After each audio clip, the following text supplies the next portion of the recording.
And a technical foul assessed to Caitlin Clark. I cannot believe this. Caitlin Clark is getting... The WNBA are suspending Caitlin Clark for nothing.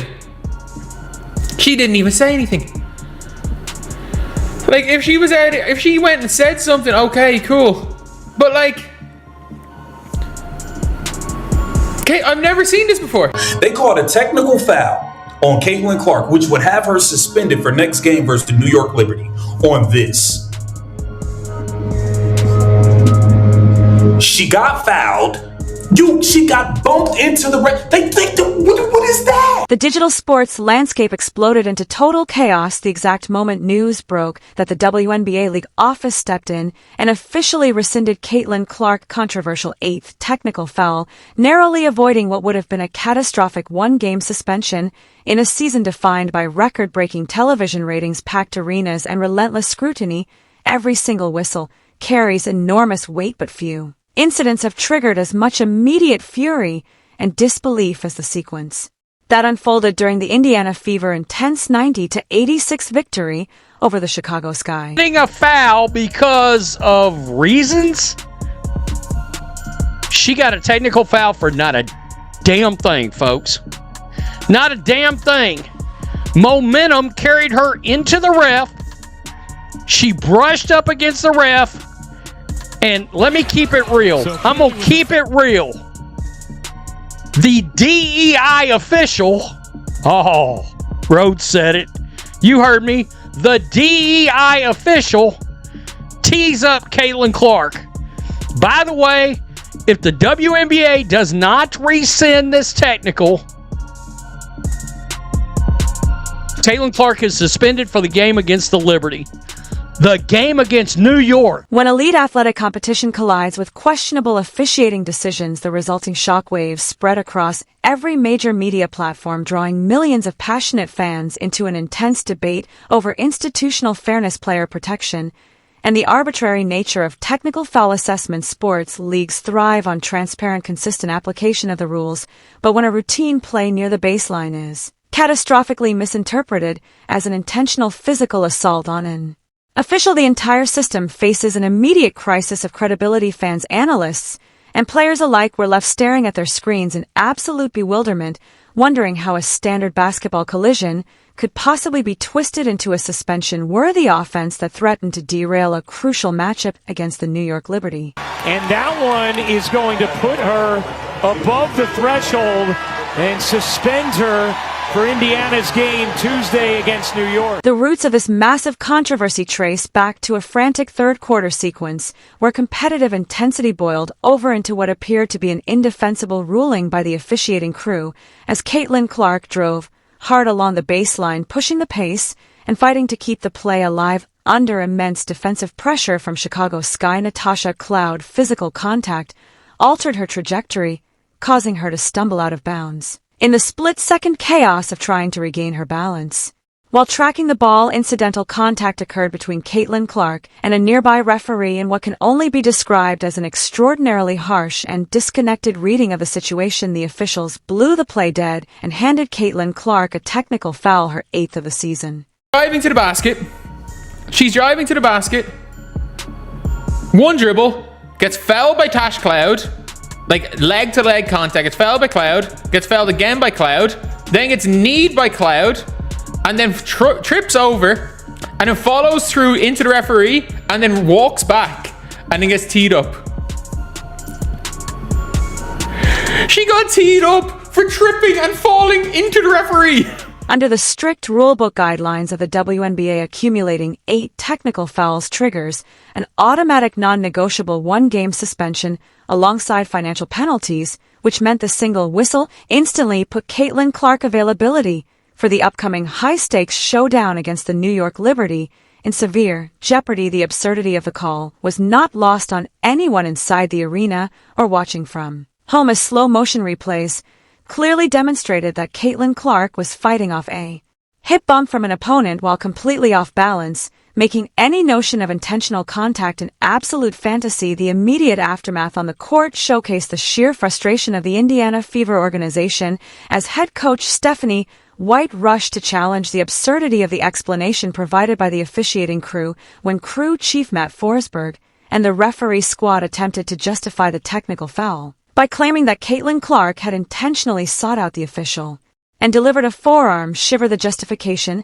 only poured gasoline on an already blazing fire. Ref who probably should be collecting trash on Tuesdays and Thursdays or whichever day your trash men pick up your trash from your curb.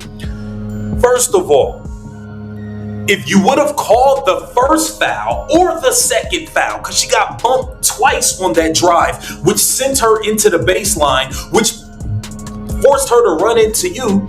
If you would have called one of the first two fouls, she would have never ran into you. She got fouled twice and pushed into you. If you would have called one of the fouls, this wouldn't have been an issue. But because you are so piss poor at your job, you don't call anything. Now you're forced to, now you're talking, oh, she ran into me with her forearm. It was. Coach White rightly pointed out the ridiculousness of the accusation, noting that incidental contact happens constantly in the high-speed, high-impact environment of professional basketball. When players are flying out of control to make plays, the frustration boiled over to the point where White herself was assessed a technical foul simply for voicing what every single person watching the broadcast was thinking. Broadcast, but they gave you the tech for bumping the official? Is that what the description that was given to you was? Well, either of you was? For me. Yeah, she intentionally seeked out the official. You were backwards to them? Did you even know they were there in that moment? And through the forearm. That's it. Did you know they were there right behind No. you? Did they give you a different explanation of any kind? No, that's what I was told. That's what I was told. Was your tech for the arguing My anything you said? tech was for saying that's bullshit, even though I heard the F-bomb the whole fucking game. My tech was for saying that's bullshit. Like that's a bad call. That's a bad call. Incidental contact when you're flying out of control, like on it. And I thought her teammates should have come up and talked to her about that as well. Like I think that's really bad. That shit happens all the time in the game. Officials have to have some awareness in those moments, and it didn't happen. I presume you plan to appeal that one? Yes. Post-game interviews captured a remarkably calm and confident Caitlin Clark, who noted that she had already reviewed the tape and trusted that common sense would prevail once the league office had an opportunity to review the footage without the pressure of a live game clouding their judgment. Clark, visible composure and reassurance that the situation was already being addressed behind the scenes, hinted that a swift correction was already in motion long before official word was publicly released. That she was guarding, like she said she was locking me up, so I said scoreboard, and the ref didn't like that. But I mean, it was in the third. Oh. How do you balance that when you know one more is a suspension? And I mean, like I'm never gonna back down, and I think it was the same thing with the way Kelsey was in the first half too. Like she got one in the eye. Like she's never gonna back down from a moment, and I think just like continue to try to control your emotions the best you can, and that intensity and that fire is what makes me. But also like knowing my team needs me and finding a good balance of that. But I don't think like I'm gonna be playing like with that in the back of my head. I think that might hinder my play a little bit. So I think just continue to be myself, and then just try to refocus to, focusing on my teammates. The rapid reversal by the WNBA League office announcing the rescission of a technical foul less than 2 hours after the final buzzer brought an immense wave of relief to fans and delivered a massive victory for common sense. Had the league allowed the erroneous call to stand, it would have set a dangerous precedent, rewarding poor officiating execution and penalizing a superstar player for a standard unavoidable basketball collision. The decision ensured that the integrity of the league's competitive landscape remained intact, keeping one of its biggest draws on the floor for a pivotal clash against a direct challenger in the standings. Yet even though the crisis was averted, the incident opened up a much larger necessary conversation regarding the overall state of officiating standards across the WNBA. Throughout a grueling regular season, players endure immense physical punishment, taking hard falls, battling through physical screens, and absorbing contact in the paint nightly. When officials begin inserting themselves into games by handing out game-altering technical fouls for routine incidental contact, it undermines the flow of competition and frustrates consumers who invest their time and money into the sport. The financial and operational implications of technical fouls in the WNBA add another layer of intense pressure for athletes navigating a long, demanding schedule. The tiered structure means that reaching milestones like the 8th technical foul carries not only a mandatory $1,500 fine, but also a dreaded one-game suspension with subsequent technicals triggering even harsher penalties and repeated sits. Because the threshold is so unforgiving, every single technical foul becomes a high-stakes legal battle for teams trying to protect their playoff seeding and roster stability.